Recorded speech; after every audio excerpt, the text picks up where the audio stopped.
Conor, when you reflect on this season with Tyrone, is it one of frustration or is it kind of like you feel like you're getting closer? We're definitely getting closer, and I suppose sometimes you have to learn from losses and mistakes to try and fix that. Obviously, it's a long way back round again, to try and rectify that. But we're thereabouts, and I suppose just it's very fine margins on the big days that turns games. And when you reflect on that game against Kerry, what do you think went wrong in that game for you that they were able to turn it around? Well, firstly, Kerry were excellent in the second half, particular that they came out and really went at us, and probably in just how we managed the game, we were in control, and then 5 minute spell we let it slip, and they sort of took over control, and it's like a blink of an eye where the game's just over, and that's just the way it is. That's sort of top end sport where it's very minimal things like that. And kick it on then for 2020. Of course, people would say that Peter Donnelly is no longer involved and Stephen O'Neill has moved on. But do you feel like you will kick on next year? Yeah, otherwise I wouldn't be there. It's if I didn't think we were going to make that next step, then you probably wouldn't stay about. It's again, Pete and Stevie were brilliant assets, and very thankful for working with them my whole time with Tyrone. Pete was always there and always in charge of S&C, and he had us in fantastic shape. And can't take away the stuff he was doing on the field as well, which was always brilliant. And Stevie's insight from his forward play always was excellent too. But I suppose you have to make change if you want things to be different, and we want things to be different in that we want to win in All Ireland. We want to get back to winning Ulster titles, so there's going to have to be changes made. That's just the way it is. You talk about your own development as a footballer over the years. So I was reading an article you did, and you were prominent at cross country and road running when you were a young lad, were you? Like, how serious were you with that? I was very serious, and probably the stage where I sort of had to say at 17, 18, which path am I going to go down here? I'm going to follow the football or do the running. And obviously just my dream from a young age was, I always had the memory of being in Croke Park for the All Ireland finals, 03, 05, 08, and run onto the pitch and that sort of feeling of euphoria. That's more what I had in my mind as a goal to achieve. So when it came to those sort of decisions, what am I going to put all my effort into here? That's where the football got priority, and it probably took me a lot more work then at that age, then 17, 18, 19, 20, than most to try and reach that inter-county level, but put the work in and got to where I was. Yeah, and what level did you compete at? What was the highest you went with that running? I was running at All Ireland level. Would have been winning local sort of 5 mile 5k races, training with the Northern Ireland sort of regional squad for some of the track stuff. I suppose that running obviously gave me a great base then when I came to the football. That I knew I had a really good fitness base, and there's a lot of other aspects I had to work on. But to have that base was a good start. And what about the running, which, and I'm sure you obviously were part of a club and you mentioned in Northern Ireland, is it very much a solitary pursuit compared with like a team sport? Did it ever feel that way? A lot of the time, and there's a lot of good from that, because I don't mind training on my own now.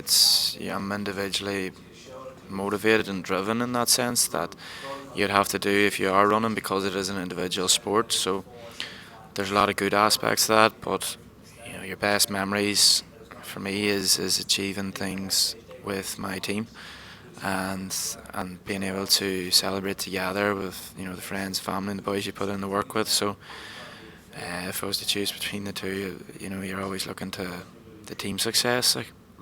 Your father didn't probably help you by leaving you on the B team at under 16 level, did he? No, that's one that we still slag about. That he would have managed probably the A team and I was in the B team just to get more football, probably, because it wasn't good enough just at that age to be playing with other fellas. And I suppose there are different setbacks along the way in that sense, where there were certain teams that you weren't making and you were disappointed. Not making Tyrone minors, and then obviously some club teams, but that sort of drove me on, because I knew I had a lot of work to do to try and get to where they are. I wasn't naive, I knew that I had a lot of work to do, and and obviously that sort of transition age, 17, 18, 19, 20, I really pushed myself to try and get there, and thankfully got an opportunity then after we won the All Ireland under 21 and got drafted into the senior setup. Can I ask about that All Ireland under 21? And as a Tipperary person, it'll probably feel a little bit of a loaded question. But the way afterwards, Timmy Toomey was talking about, like what was going on the field, and that your management team wasn't allowed in, Fergal Logan wasn't allowed in to have a word afterwards. Do you think a lot was made of that? Do you think Tipperary kind of took things a little bit too personally? I'll be totally honest. I don't know much about it. And what was really going on behind the scenes. I suppose we were kept out of that circle in that sense, but for us it was just the euphoria of winning an All Ireland, and that was it. We were happy, and I think everything else in the world went out the window at that stage. So. And Brian Dooher and Peter Canavan would have been involved in that team. How much of an influence were they with you? Massive. I had Brian for 2 years at under 21s, and obviously Brian's mentality to the training, and his work ethic, obviously from his own playing days, it was something that we aimed to mimic then, something I idolised in that sense. And then obviously Peter's knowledge, he's incredible, so he's one of the best people I've worked under in that sense. That's his knowledge tactically and all, and even his knowledge in the sort of high performance sport is second to none. So they were able to pull on a team who we hadn't achieved in a number of years, and to take winning an All Ireland against a really top Tipperary side. And then can I just jump forward into 2018? It was the 5th of August and you fracture your leg in the quarter-final against Donegal. September 2nd, then you're playing midfield, I suppose, more or less against Brian Fenton in the All-Ireland final. How did you get back so quickly? Last minute of the game, I sort of made contact and broke the top of my tibia, so that's just right under my knee. I was initially told season's over, 12 weeks, and I suppose myself mentally it was just a case of throw everything at this, and if it falls short, it falls short. But I would hate to have not tried. As I say, you're chasing that dream of that euphoria of winning an All Ireland, stay on the pitch. So the thought of how close you were to that, I was going to throw everything at it. So again, just pulled out all the stops, worked well with the physios and the medical team, and in terms of any sort of small percentage you could get, and thankfully management were happy that I got to a good enough level to be able to play on the day, and again I was grateful for that opportunity to be there on All Ireland final day. I suppose it's just looking to go one step further than that now. You actually slept in an oxygen tent though, and you had a diet specifically to aid bone repair. Is that true? Yeah, in one sense, the oxygen tent. Just I don't know how. Again, you were trying everything, so I don't know how much of a percentage you were getting from all these wee things. But if you were getting something, it was better than nothing.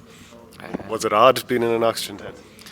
It was noisy. I'd say the rest of the house were keen on it, but you did what you have to do, and again that's just the approach I take. You want to pull out all the stops, you leave none to chance, and if there's any small percentage again that you can get in your performance, you'll take it. So. And when you're having a diet to specifically aid bone repair, what would that include? Probably not too specific, but you're just trying to keep your calcium levels high, your protein levels high, and things like that. And again, you're probably trying to cut down on certain foods that you weren't putting on too much weight because you weren't training. So nothing too specific. You just liaise with the medical team and that, and again, you're doing your own research, trying to find any small percentage you can. Again, I don't know what specifically worked well enough to get me back in time, but again, probably didn't heal properly either, because you rush it so quickly. You probably had a bit of bother with it then after, but I took that risk in doing so, because the chance of playing an All-Ireland final obviously doesn't come around very often, and you didn't know when I was going to get it again. So thanks very much. Hopefully you'll be back again. Here's hoping. Thank you.